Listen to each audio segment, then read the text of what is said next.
Vereador Sandro Pimentel, nos próximos dias o partido PSOL vai estar comemorando 11 anos de fundação do partido. O que é que está preparado aí?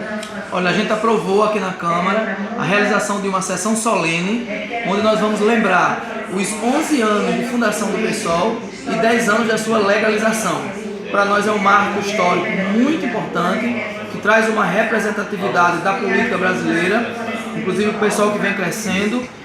Nós vamos aproveitar nesse ato dessa solenidade do seu aniversário, vamos também fazer, abonar filiações importantes de figuras públicas que estão entrando no PSOL agora aqui em Natal.